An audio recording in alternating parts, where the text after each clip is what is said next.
This is a podcast about one woman's mission to help entrepreneurs and business owners write better business books. Each week, we tackle your writing excuses, because there are excuses too, and help you beat the blank page of doom so that you can write the book that'll grow your life and your business. Now here's your host, Vicky Fraser. Hello and welcome to the 1000 Authors Show. I'm Vicky Fraser, and this week I am sitting here with a special guest who is not my husband, Joe. We are going to be doing something a little bit different this week, something that I have been struggling with for a long time. So I'm going to be talking to a business owner who has got almost 1,000 reviews on Amazon for his products. Now, he doesn't sell books, he sells products, but a review is a review and a product is a product. And so I've dragged him along onto this show so that he can share all his secrets. Dan, thank you so much. This is Dan Laxton. You tell us what you do. Thank you so much for coming on the show. Hi, no, thank you for having me, Vicky. Lovely to meet you. Lovely to be involved. I'm Dan. I run a business called Bibs. We're a small, very new business. We've been around for just over 2 years now, selling practical products that make an impact to the daily lives of parents. It started around a coverall baby bib, which straps onto your high chair. So it keeps your kids spotlessly clean and dry no matter how much mess they're making at mealtimes. It was invented by my wife's sister, Rachel. She had twin girls, incredibly messy.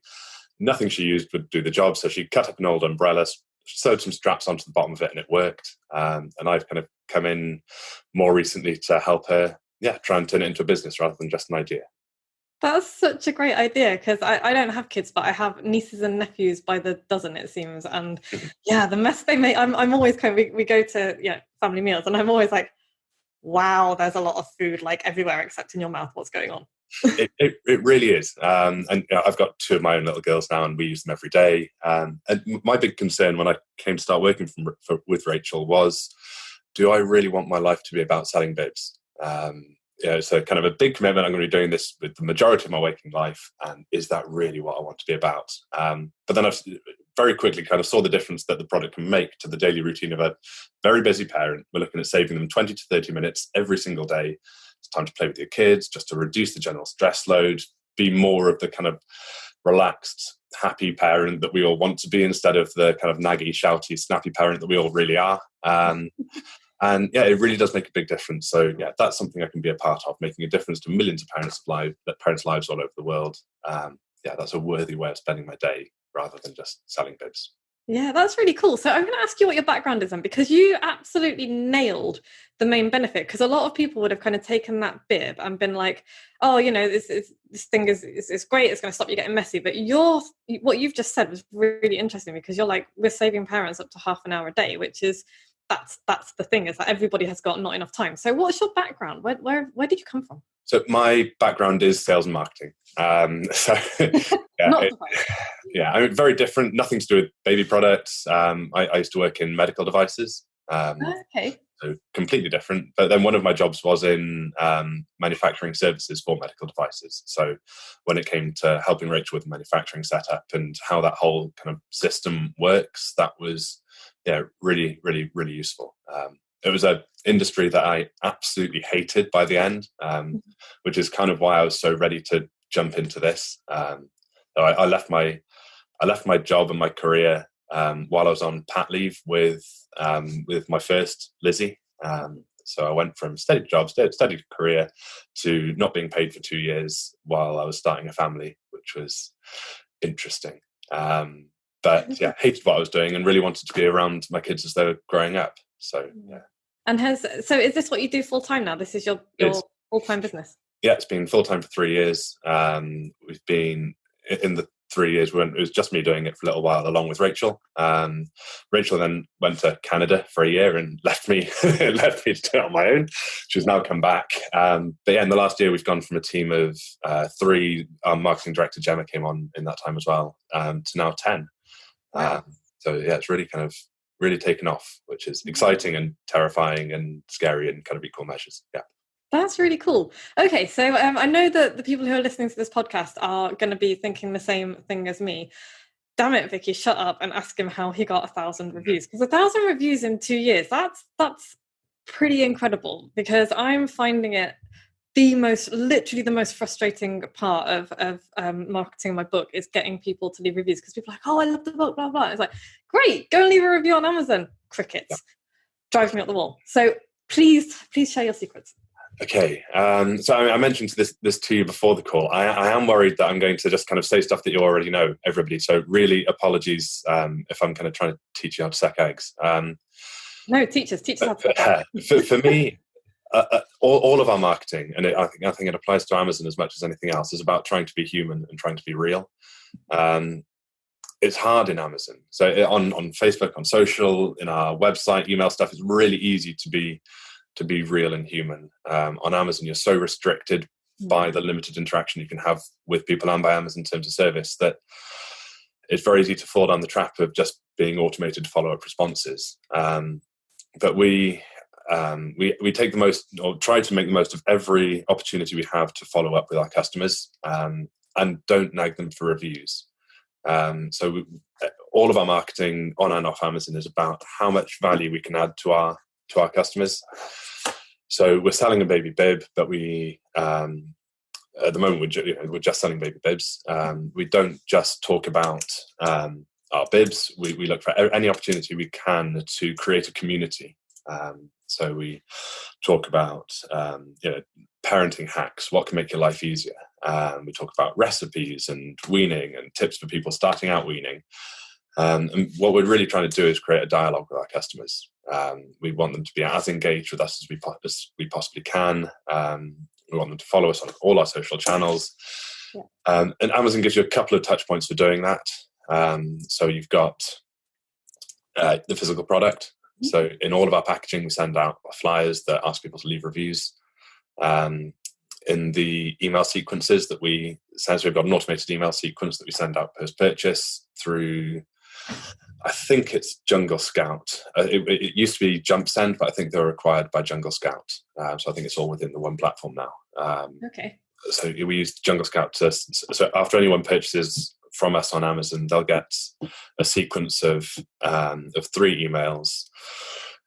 And the goal of that for us is one is to get a review, and the other is to get them into our community. So it's not just leaving a review, but it's also following us on social, so that they can spread the word to their friends and family, and kind of get the word out there as much as possible about Bibadoo. That in a nutshell is like the technical bit of it. And then I think what we do quite differently to a lot of other brands that I know is we really try to kind of inject that human and sense of humor within what we do as well. We don't just follow up and say, how are you getting on with your bib? We'd love it if you leave a review. We talk about the guys behind the scenes who are packing the product, and we talk about, our lives and our families, and, just kind of poke fun of ourselves a little bit and have a bit of a laugh and say how much it means to us when somebody leaves a review. We try to be as human as possible and try to make as much as we can of each of those kind of follow-up opportunities as we can. I hope that makes sense and I'm not just kind of rambling on. No, that makes perfect sense, because it's really great to hear that, actually, because there's a couple of really good ideas in there, because I'm quite new to Amazon as well, because it's only this year that I started putting my books on Amazon. I know it sounds crazy, so I was just selling them through my website before, but with the release of my new book, I'm really new to that, and I'm really new to what you can do with Amazon. So being able to put flyers in with your products to ask for reviews is a super idea. And so how does that work? How do you go about, because I know you sell physical products, but a book is a physical product too, so yeah. How does that work? So for our Amazon, I'm actually struggling to remember. I've got a feeling we might be doing something slightly differently to what we do on our website. But yeah, every product that's manufactured, our manufacturers will kind of insert a flyer within the product. Yeah. And it's for our website, those reviews are we incentivize people spreading the word about Bibadoo. So for our website, we'll say, look, please become a part of our community. If you love our product, we'd love it if you'd recommend it to your friends and family. If 2 of your friends or family purchase a Bibadoo product, then we'll send you another Bibadoo for free. As a way of kind of, again, just helping to get that kind of snowball effect out there. You can't do that on Amazon. No. You can't do that on Amazon. But you can just kind of give kind of gentle, nudgy reminders that, look, we're a small business. We're still getting off the ground. If, really spell out to the customer the difference that it makes to a business like ours having Amazon reviews.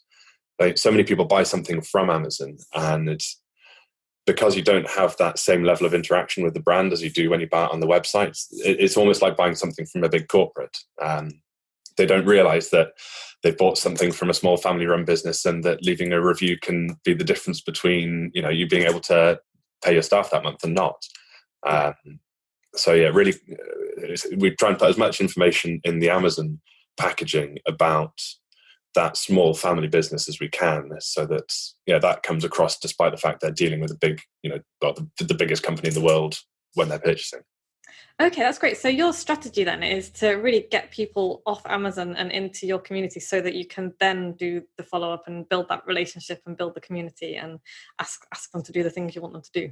Absolutely. So, as well as getting them to leave the review, as great as Amazon is kind of as a sales platform, as a marketing platform, well, your the majority of your downloads initially were, or your book sales were from your website. The majority of our sales are from our website, and that's the way I want it to be, forever.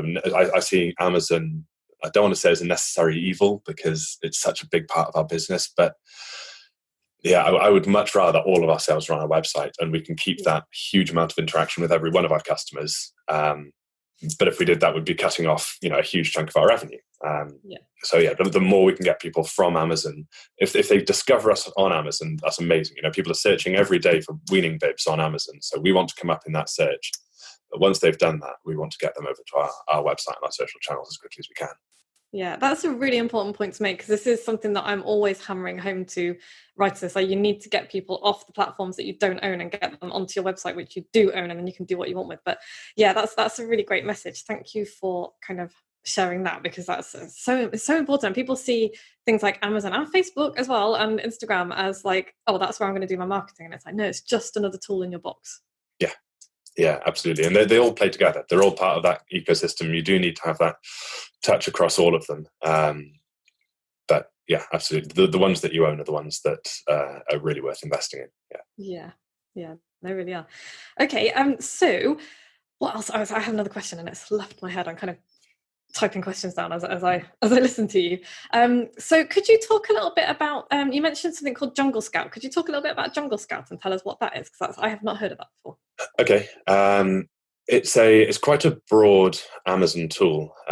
So within Jungle Scout, you can do things like product research. You can check for search volumes for various terms. I guess it's less relevant for books, because unless you know what the book is, well, I don't know. Maybe there are people searching for crime thriller, or for self-help books, or definitely. Yeah, that's a really good point, because I was going to say, actually, Amazon is one of the biggest search engines there is out there. People think of it as just a shop, but it's like YouTube is. It's actually one of the top 4 or 5 search engines in the world, I think, after Google. So people definitely, I know that I use it as a search tool sometimes if I'm just researching. So yeah, they definitely do search for... Absolutely, and far more in the US than they do over here. I don't know if you sell on Amazon.com as well as in the UK. Yeah. We're finding at the moment that we're trying to get our Google ads working in the US in the same way that they are in the UK. It turns out the search volume for things like weaning bib just don't exist in the US, which really surprised us. There are thousands of people searching every month for weaning bib in the UK. They're not doing it in the US. And it's not that they're using different words, they're just not going to Google. Whereas in the UK, most people that do product research in the UK would go to Google, find what they want, and then go and buy it on Amazon. In the US, it seems they just miss out that step and go straight for what they want on Amazon. Okay. So as a discovery platform, it's far more important to us in the US than it is in the UK. But yeah, Jungle Scout, really broad platform. They do all kinds of stuff. What volume is out there to bid on for various keywords, cost per clicks. It's a really useful advertising tool. But they also, it was about a year ago, maybe 2 years ago, they acquired JumpSend, who were a separate app that do follow-up email marketing for Amazon purchases. So like you would on your website, somebody's bought from your website, I'm sure you send them follow-up emails saying, how was it? Please leave us a review. I've also done this stuff. Here's my community. Come and join us on Facebook, Instagram, all the rest of it. Yeah. You can do the same thing using Jump Send or now Jungle Scout on Amazon. So you can set an automated sequence so that, let's say, the first email goes out a day or two after purchase. It's separate to your order confirmation stuff. So not your order's on its way. More, okay, you would say something like your bib's on its way. Here's some really useful care instructions when it arrives. So this is how to wash it. This is how to dry it. This is going to help you to get the most out of the product. But also here's some kind of useful reading around, baby-led weaning, maybe some blogs, maybe some recipes, maybe a cookbook that we've written, just kind of free content in there to add some value to them as well. And then a couple of weeks later, they'll get another follow-up email saying, how are you getting on with your bib? If you're loving it, we'd love it if you'd leave a review. By the way, we're a small family-run business. This makes a huge difference to us. I think we put something in there, something like whenever someone leaves a review, then the whole office goes outside and has a party and hugs a stranger and like that kind of weird, fluffy stuff that I don't get involved with because I'm not a copywriter. As you can tell, I'm far too boring to ever be a copywriter. But yeah, so that would be a couple of weeks later, and then another couple of weeks later again. We'd follow up for the final time, and that will be much more. We wouldn't ask for a review in the final one. It would be much more about just trying to get them into our community. But actually, a result of that is that a lot of people then go and leave a review because they feel they've been really nicely looked after and that we're going above and beyond in our customer care. Yeah. That's a fantastic tip. So for anybody who sells anything on Amazon, I recommend you rewind 5 minutes and listen to all of that again, because it's just great. I didn't even know that existed.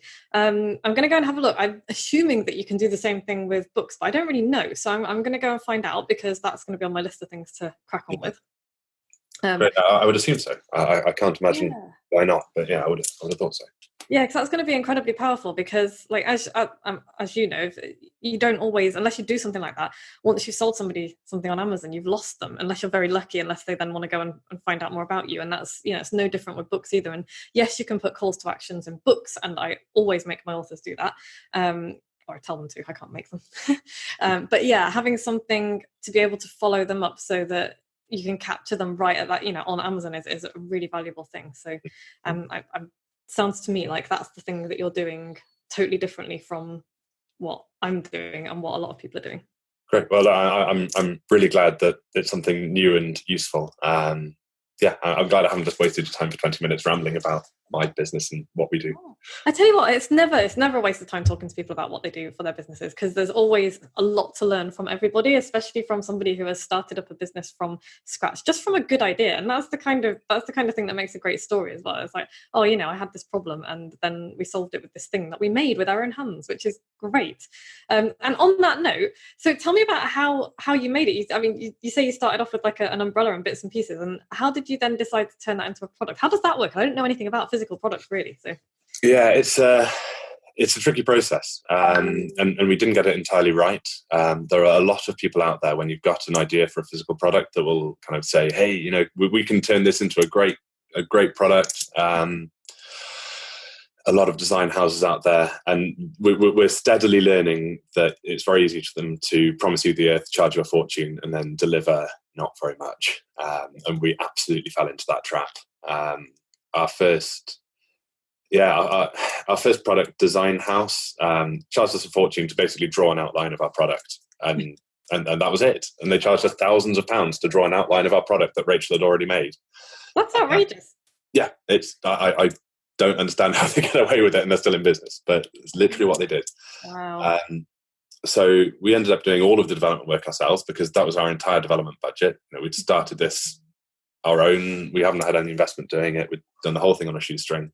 So we had to do it ourselves. We had to source all of the materials ourselves. We just tried every bib out there, every kind of golf jacket for materials, and anything that was waterproof, we kind of tried that.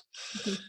Our product has different requirements to most. It has to be able to sit there with a pool of water in it for 20 minutes. If the kid pours material onto their laps, it has to really, really waterproof, but it has to be baby safe as well. And traditional waterproofing materials are things like BPA and phthalates that you can't have anywhere near kids and food. So anyway, that was really complicated and needed a load of research. And we got it wrong a bunch of times. Our products are made in China. We would love for them to be made in the UK, but if we did, we'd have to charge about £100 for a bib, and nobody's going to pay that. So they're made in China. We had to source manufacturers in China, which is another whole world of complication and trust. And so we'd go through the sampling process with them, and we'd get to the final stage, get a product we really loved, and then we went to market, and the product that they produced was entirely different from the samples that they'd sent us. Right.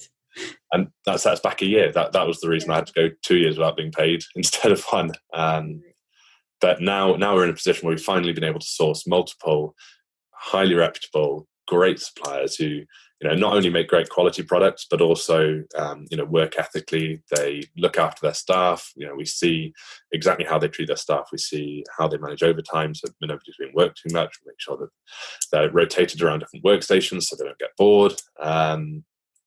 Work conditions are great, and they also work environmentally friendly, which isn't the case with every manufacturer in the Far East. So yeah, it's just taken a lot of time and a lot of legwork to go out and research all of this and the supply chain that feeds into those. It's very easy to think we make a bib and that's it. But yeah, actually the stuff that goes on in the background is way more involved than I kind of ever imagined. This is absolutely fascinating because I don't know that much about physical products and the manufacturing process. And as soon as you said made in China, immediately my hackles went up and I was like, oh, really? And so for you to explain all of that, and now I'm like, oh, that's great, because people think, oh, only buy British, and they don't understand the costs involved in doing that, and that actually it is possible to manufacture ethically elsewhere. Absolutely. And also that people think that British manufacturing is going to be great quality. And I'm not in any way, talking down the British manufacturing industry, which is fantastic. But for certain products, the textiles industry in the UK was big. It's collapsed recently. So to find anyone that's dealing with our kind of materials day in, day out is incredibly hard. There isn't anyone making products out of our fabric day in, day out in the UK. Whereas there are factories in China that just deal with this stuff day in, day out. They make thousands of these items every day. So the quality they're finishing is far superior to what we were able to get in the UK. Yeah. Which again, I was really surprised by. I've never worked in this kind of thing before. I assumed that, okay, China might be cheap, but it's going to be cheap and cheerful and not particularly great quality. Yeah. But yeah, the quality of what they're producing is far better than what we're able to get made over here, as well as being more cost effective and environmental. That there is the issue of carbon footprint with shipping things from the Far East to the UK. Yeah. That's why we've kind of put in place policies like we're massively reducing our packaging so we can get twice as much in a shipping container that comes over here. Mm-hmm. And we're implementing stuff now so that we can be offsetting all of the carbon by planting trees, and we're trying to do things to mitigate the things that we can't avoid. But yeah, there's a lot to it. I think that's absolutely fantastic as well, because it's like, I think there's an awful lot of absolutism in, life really, but particularly in business. It's like either you're ethical or you're not, and it's like, well, you do what you can, and then you do the best that you can, and you get better and better all the time. And so I love that story, and I'm now going to say to you, all of that story needs to go in a book, dude, because you knew that was coming, right? Because of what I do. But it just, this is the kind of thing that people don't know. They don't know where their stuff comes from. They don't know how the process works. They don't understand why things cost what they do and why they have to come from where they come from, and all of the things that small businesses like you are doing to make the world a better place if you possibly can. And I just think that's a story that needs to be told. Yeah, I feel very uncomfortable talking about myself, so that you're going to have a really difficult job in trying to get me to write a book. But I do agree with you, and I wish that there'd been something like that around when I was starting out. I know that there are a lot of books written by people that have made products, but I didn't find anything that was along the line of what we're doing. And the other side of what we're doing is that because we're a family-run company, like I said, I started doing this so I could spend more time with my kids. We make kids products, so it's very relevant to what we're doing anyway. At the same time as trying to make a difference to millions of parents' lives through our products, we're trying to make an enormous difference to a smaller group of people and the people that are in the Bibidoo team and Bibidoo family. So we all work remotely. We all work flexibly around our families. You work any hours of the day that you can fit around your kids. You never have to apologise for missing work to go and do a school pickup or a drop off or a play or a football match or anything like that.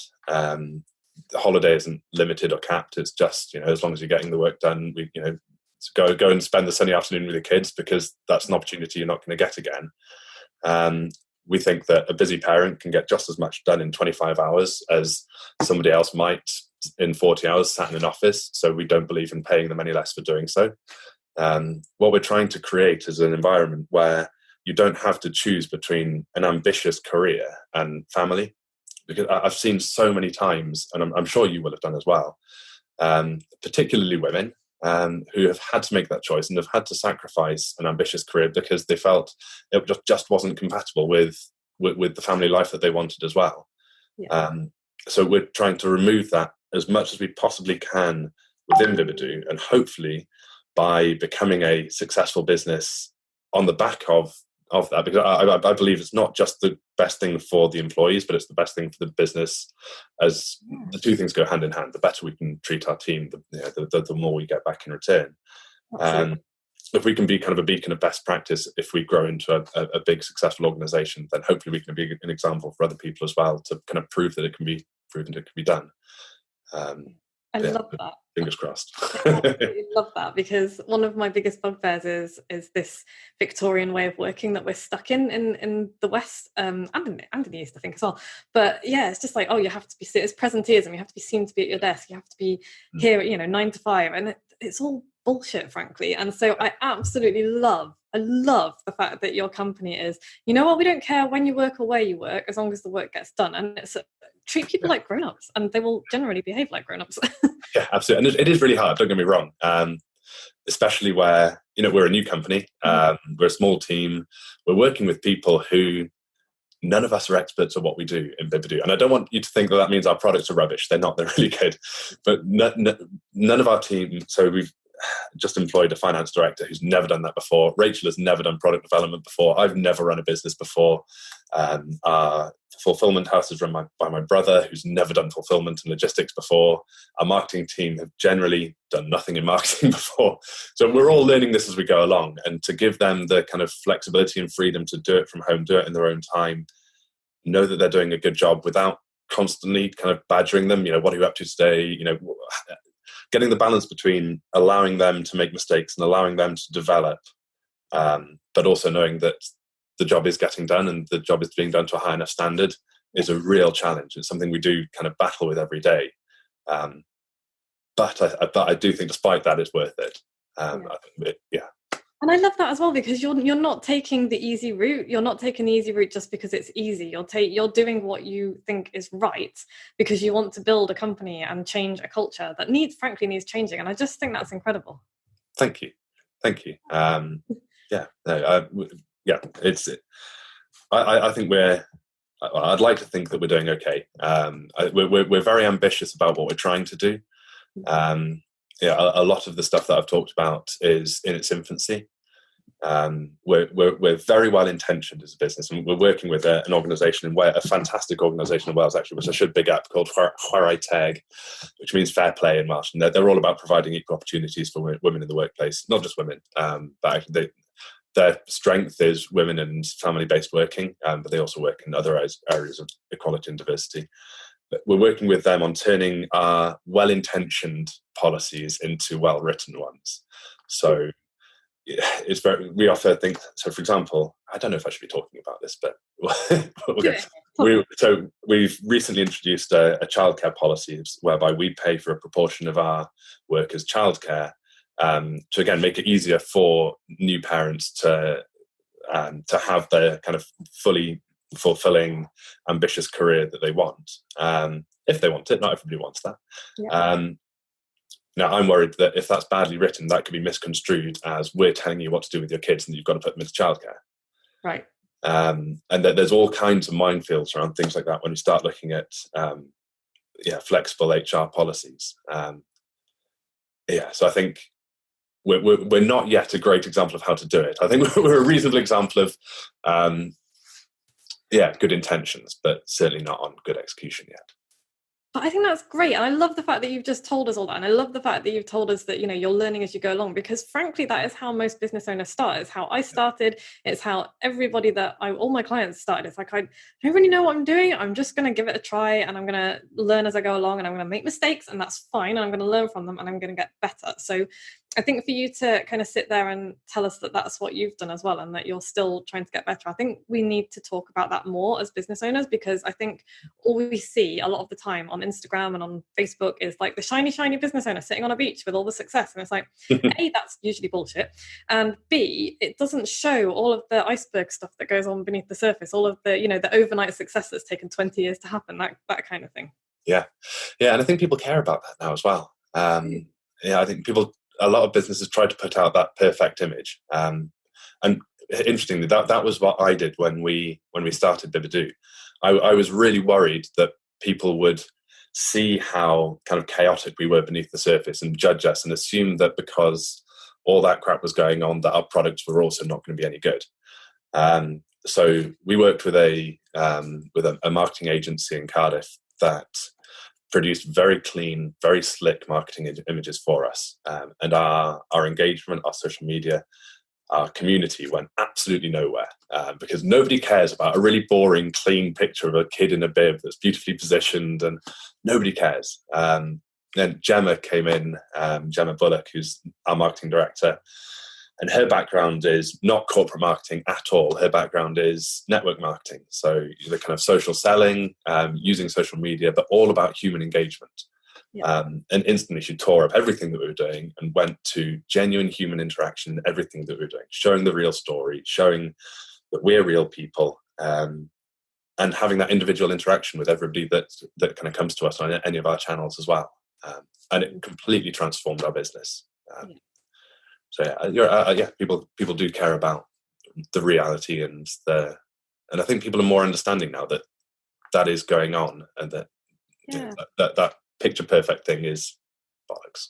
I think, I don't think anybody really buys it, not for very long. And I also think I totally understand the fear that people, showing the real face is going to put people off and somehow make you seem unprofessional. But professionalism is delivering what you say you're going to deliver when you say you're going to deliver it, and doing it well. And so if your products are great and people love them, and this goes for services as well, if you get results for people, it doesn't matter what's going on in the background, really, as long as you're delivering the absolute best for people and that they love what they're getting. And that's what people will ultimately judge you on. And the ones, if everything you put out there is a complete car crash, then probably you're going to get judged, prejudged on that. But if what you're putting out is a mix of, I've done this thing really well, yesterday I fell flat on my face, that realism is what's going to bring people in.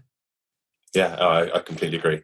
It's really hard when you're starting out, partly because you're afraid that you're faking it, but also because you don't have, as a new business with products, and I'd imagine it's the same with books, until you've got enough of it out there for people to tell each other that it's good, and reviews to say, oh, look, I'm a real person, I've tried it, it's great.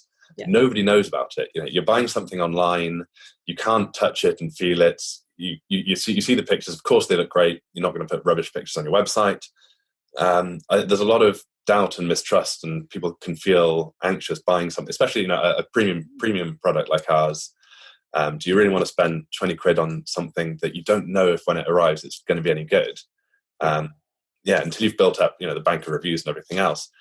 So it can be really scary to let anything but perfection out while you're kind of getting there. But I think by doing that, you end up holding yourself back. Absolutely.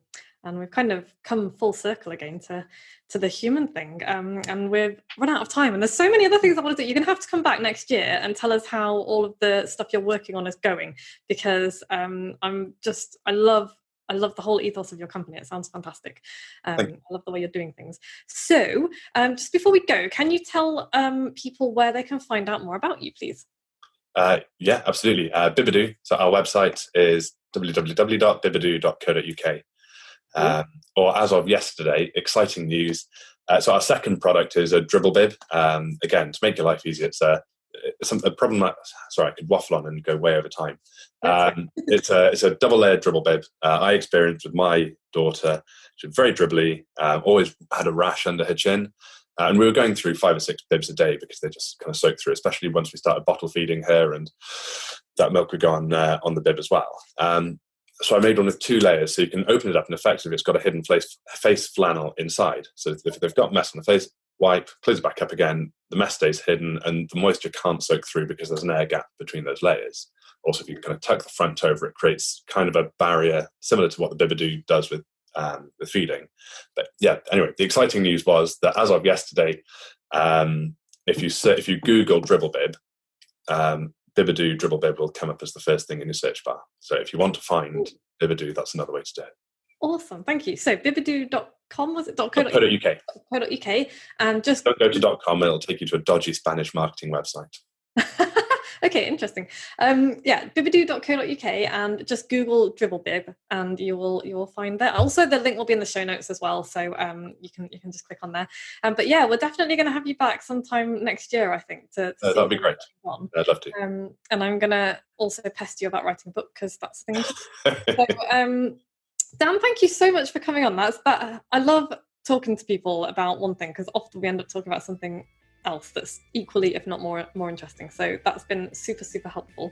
And I think my main takeaway, I think, from this episode is just be a human being and use the tools available to you with Amazon, because there are a lot of them that I didn't know about. So I'm going to go and have a play with Amazon as well.